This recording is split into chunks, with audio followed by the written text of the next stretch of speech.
Molly Bloom grew up here in Colorado, part of a very successful family with the type of pressures and trajectories that many people did. Her journey, as those who have seen the movie, read the book, know, was not a usual one. And she has had the courage to share painful points and all, putting herself out there in a way that is vulnerable, to say the least. So Molly, my first question to you is, as you thought about this challenge of telling your story, putting yourself out there, how did you find the courage to do that? Well, Phil, I had pretty much decimated my life. I started a business when I was 25 years old, and it started out as something that was very educational and enriching, and then got very dark and eventually illegal. And I found myself 35 years old, millions of dollars in debt, a convicted felon, addicted to substances, and really, for the first time in my life, with this understanding that no one was coming to save me, no one was able to save me. And so I really had to figure out what the way forward was, because I couldn't stay where I was. That was a certain kind of death. And so I got sober, which was probably one of, if not the most important things I've ever done in my life. And then I got really clear that as human beings, our stories can be incredibly powerful and can create a lot of movement. And so I decided that the way forward was to tell the story. It was a unique story. I had contacts in Hollywood. I also, when I was little, always wanted to be a writer. And so that was kind of my only idea. I didn't really know what else somebody does when they find themselves that rock bottom. And so then I started on this journey to tell the story, and I felt that it was really important to be honest and authentic, and that evolved over time. And I got more comfortable with the flaws and the messiness, and eventually came to see that that's what resonates. When you get authentic, and when you get fearless with it, and you allow yourself to be flawed and talk about the lessons, that's what really resonates with humans, with people. So Molly, have you listened to Brene Brown much? I have listened to Brene Brown. I think where her research took her is fascinating and important. She talks a lot about this idea of vulnerability and strength through vulnerability. Yeah. And so at one point, you were strong in that you were on top of the world, and then you were weak and you were vulnerable. But another way, you might say, no, you actually were weak because you were riding this wave that was ultimately setting you up for a crash. And then only after the crash, being totally honest about who you were, could you be strong. How do you think about your journey? Because you could look at it either way. I've always been very interested in power. As a woman, I felt it was a very important thing to pursue, that not only move the needle forward for myself, but for other women.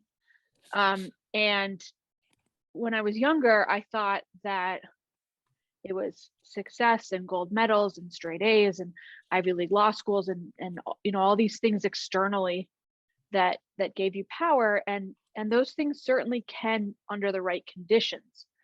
But what I came to realize when I was running those games is that although I had power over powerful people during those days, and the people that were playing in my games had power over a great many people in the world and things, almost consistently across the board, we were all pretty powerless over very fundamental things like ability to manage, our lives. Most of those people are on this hedonic treadmill where it's never enough. There's always more. They're always looking for the next hit, the next, and we were all kind of extremely enslaved and beholden to these external forces. It wasn't until I was completely rock bottom And it was kind of like just me that I realized that true power comes from being able to do the right thing no matter what the outcome. True power comes from being able to like take a really honest look at yourself and look at the reasons that you are holding yourself back or that you have gotten into these scenarios, and to start to do real work on correcting that. And so it's sort of this internal locus of power that has become my new definition of what that looks like. When I think about people who overcome adversity, you are at the head of the line because you were, like you said, had nothing. You had fallen this great fall. The Mhm. people you might have thought were your friends were no longer there for you. And you had to think about rebuilding your life. Mhm. Can you talk a little bit about that journey? And you've already said it's given you strength and power, but how did you make that move? Because a lot of people in that situation with that level of adversity uh, could crumble, but you've rebuilt your life. Yeah, I mean, I think a lot of it had to do with the way that I was brought up. In our household, there was a real culture of you take responsibility for your life, and not slipping into that victim mentality. That was a point that was really stressed. So, kind of one of the first things I had to do when my life blew up was take a look at it and own the fact that this was entirely my fault, you know, that I had all these opportunities laid out for me and I had made some bad choices. And that was a really important uh, thing to grasp as I moved forward. Um, Another fundamental thing that came from my sports background, and that's work on mindset. In athletics, um, most of the time you're uncomfortable. You're training, you're losing, you're working really hard. None of it's comfortable. Um, and you have to move through that. Secondarily, and I think so importantly, is that you have to get a grasp of what's going on in your mind. And sometimes the mind can be a formidable enemy. It's filled with fear, it's filled with doubt, particularly if you've just failed spectacularly. So that ability to go from, losing a race or whatever, and get and recalibrate and get positive again and get hopeful again and believe in yourself and cultivate all these things, was incredibly important and something that was really useful to me during that time was meditation, because meditation as a practice, as a performance practice, allows you to start to observe what's going on in the mind, notice the defeatist thoughts, and choose to re-narrate it. And I think that for anybody who's trying to do anything that's outside of a comfort zone, for anybody who's trying to reinvent, for anybody who's trying to, to move against the grain, man, that's so important. That ability to become aware of the mind and to really sort of start to be able to manage it well and not just be a slave to it, not to be completely identified with the thoughts, the emotions, the fears that go on. So work on mindset was really important. Have you read um, Carol Dweck's book Mindset? I'm a huge fan of Carol Dweck. The concept, for those who haven't read it, is there's two types of mindsets, and I made law students at CU Law read it when I was dean. One is a growth mindset, which touches on what Molly said, which is you can be responsible for your behavior and you can improve. Right. Or another, which says you're a fixed mindset, which is you are who you are. And if you aren't good at something, you're not going to be good at something. Obviously, there's a lot more ability to achieve for those who have a growth mindset, but a lot of people can view themselves as a fixed mindset. And as you said earlier, view themselves as a victim, which is, well, I'm just not good at this, or I just Right. got screwed, or feel sorry for themselves. This really brings me to this conversation about addiction. Mm-hmm. And as you already noted, you found yourself struggling with addiction and you came through recovery. And as Kristen already noted, for me, this has become a central part of my work as Attorney General. It is so important that we as a society can have honest conversations about mental health, around substance abuse, and be able to support those who are struggling. And so much pain, trauma, and tragedy is coming from the fact that we're not having those conversations, that people are suffering in silence and in shame, and that a lack of awareness is enabling people to die. And we lost more people over the last year than ever before from overdose. Can you talk a little about your struggles and how you found your way to the other side? Yeah. And I just want to say, Phil, that I'm so happy that you've made this such an important component of your work. I think it is so important, and I think it's something that's really so misunderstood. Um, I from a young age, I always felt kind of not right inside. Not like completely not right, but just on the outside of things a bit. A little too meta, a little too much in my own head. I had a pretty like intense inner critic. And so the first time I ever drank or used drugs, I felt a part of, and those things were kind of silenced. And I was a really serious student at CU and a really serious athlete. So I stayed out of the fray for a long time. The first time I drank was I drank too much. But then I kind of was like, I have other things to do. So I stayed away from it. And then when I retired from the ski team and I took a year off in between what I thought was going to be undergrad and law school, I went to LA and I no longer stayed out of the fray, and things, but again, ambition was as powerful a drug for me as anything. So for many, many years, substances took a back seat. But then I found myself, in a place where recreational use became everyday use. And it wasn't because. What time would you start using, and what were you using, if you don't mind? Yeah. So again, I still needed to be productive. So what I would use would be a combination of a stimulant like Adderall, and then something to manage anxiety. So like a Xanax or something, and then alcohol. And then, when I went out at night, ecstasy, whatever was there that was going to sort of make life a little bit more comfortable, and take me outside of myself.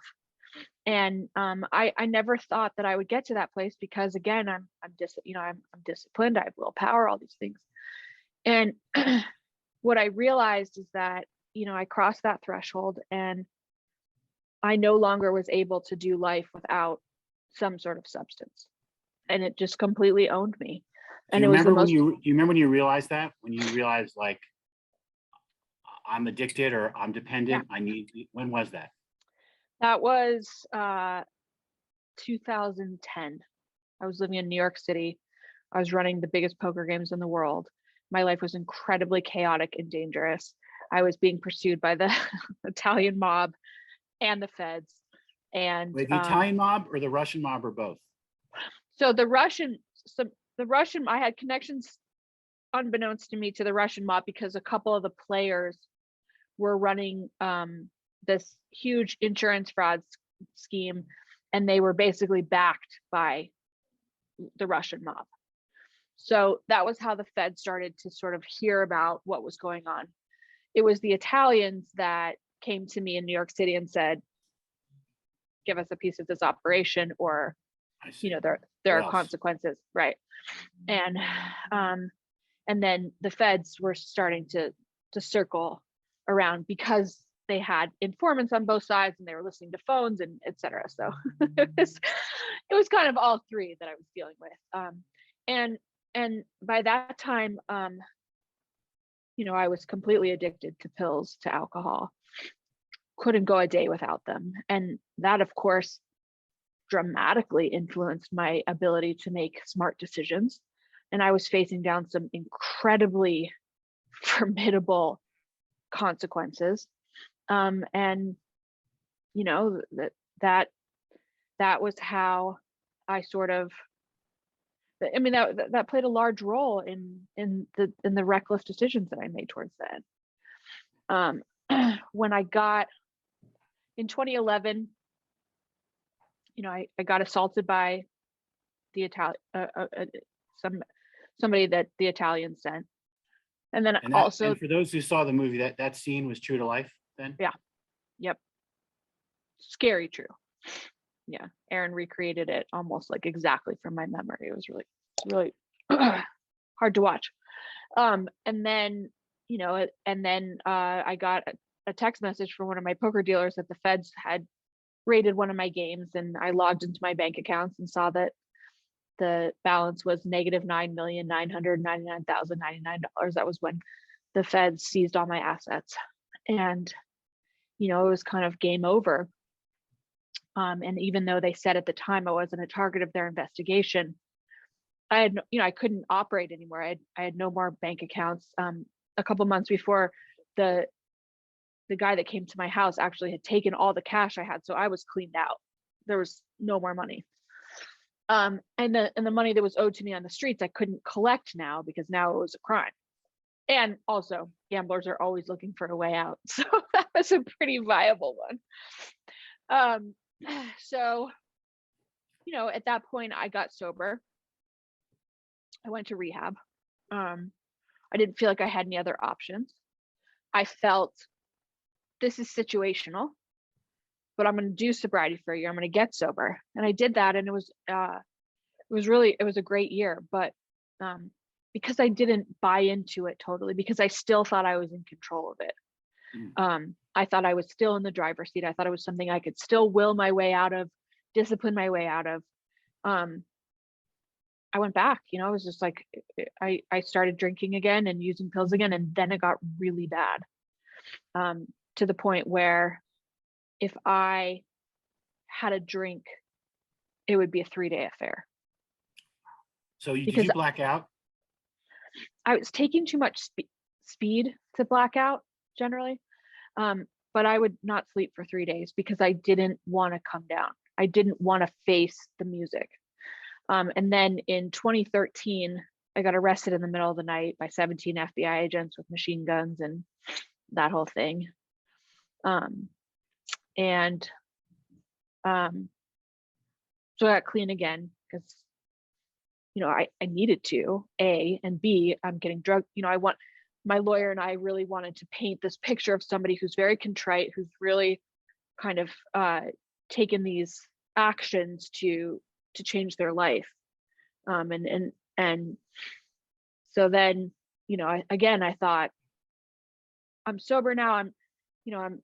I'm never going back. I'm never going back to using again. And then it was just, I just have to put my life back together. You know, my life is unlivable right now. And that's the reason that I keep going back into substance abuse. And then, you know, I got sentenced. Luckily, I didn't have to go to jail. Everyone thought I was going to jail. And luckily that's not what happened. I went home. I published the book. I took the book to Hollywood. I somehow convinced Aaron Sorkin to write this movie. I worked with Aaron for 8 months. I'm doing community service. How'd you get in to meet Aaron Sorkin? Persistence. So I was, you know, I was trying to get the movie made, and I was getting all these meetings with high level people, and they were like, so, you know, we'd be in the room and they were like so excited about it. And then they would call me a week or two later and say, we're going to pass. And finally I asked them, when I got really like honest with someone, I said, can you just tell me what's going on here? Because this is a pattern, and I think I can tell when people are interested. And he said, yeah, I'll be straight with you. There are a lot of people in Hollywood, in DC, on Wall Street that don't want this movie to get made. And so again, for people who haven't seen the movie, read the book, these were high profile individuals. And Molly, to your credit, and I understand this, you've only acknowledged people who otherwise were outed by others. Is that accurate? Or yeah, people who have said, yeah, I played in those games. So Tobey Maguire is the most famous such individual, but there are a number of other folks. I think Ben Affleck, some have said, et cetera, et cetera. I think you've been asked this a lot of times before. Have any of those people, after the movie came out, ever acknowledged anything? Um, not the some people have, uh, not any ones that I sort of have like talked about, like that have talked about playing in the games. I mean, I really at that point because the prosecutors had made me a deal that if I was willing to become a confidential informant and tell the stories about the politicians and the celebrities and the billionaires, that they would give me all my money back and they would give me a immunity, a deferred prosecution or whatever, so I wouldn't go to jail. And I chose to not take that deal, because I just felt like I had to stand again, like this was completely my fault. I felt like I had to stand for the consequences of my actions. Those people had supported me in business and had been friends, and I knew their families. And I didn't know of anyone that was doing anything that was so terrible that I felt compelled. Like, listen, if there was a Harvey Weinstein in my game, I would have given him up gladly, but these were people that were, no one was doing anything that sort of like I felt needed to be pursued. I felt like it was this particular prosecutor, it was the Southern District of New York, wanted to make a name for himself, wanted to use me to do that. This was part of the reason why they had sent 17 FBI agents with machine guns to my apartment when I had been running a game of Texas Hold'em. So, I was not on board with their plan. So when it was time to save my own life, the fact that they're standing there and trying to run interference on telling my story when I think I had proven through publishing the book and through turning down those deals that, like, listen, I'm not out here to destroy lives, Right. But so after I realized all that there was these formidable actors standing in the way, I sort of made this short list of people in Hollywood that I thought they don't have to play politics. They're so sought after, the Spielbergs, the Sorkins, the Shonda Rhimes. And on the top of that list for me was Aaron Sorkin. I mean, just the characters that he writes. I thought if he's anything like the way he writes, he won't be scared by rich people who want to avoid all risk, Well, and Aaron Sorkin, hasn't he also acknowledged he struggled with substance abuse himself? He has. Yep. He got caught with crack in Las Vegas during his time writing on The West Wing, which was, as you can imagine, an enormous fall from grace. Yeah. So anyway, so then I was just like, I'm going to go for it. I'm going to try to get to Aaron Sorkin. And so I just asked as many people as I could, and I kept asking. And finally I got that meeting. And, that is impressive. Out. He took it. How long did it take for you to decide to do it? So he will tell me now that he knew he wanted to do it before he was out of the parking garage, but he slow played it for a little bit. He would like all of a sudden fire off an email and ask me a question like, how much money did you leave on the streets? And I'd be like, $2.8 million. Well, you were desolate. Why didn't you pursue that? Well, I didn't want people to get hurt. So the scene in the movie with Idris as the lawyer and myself was really the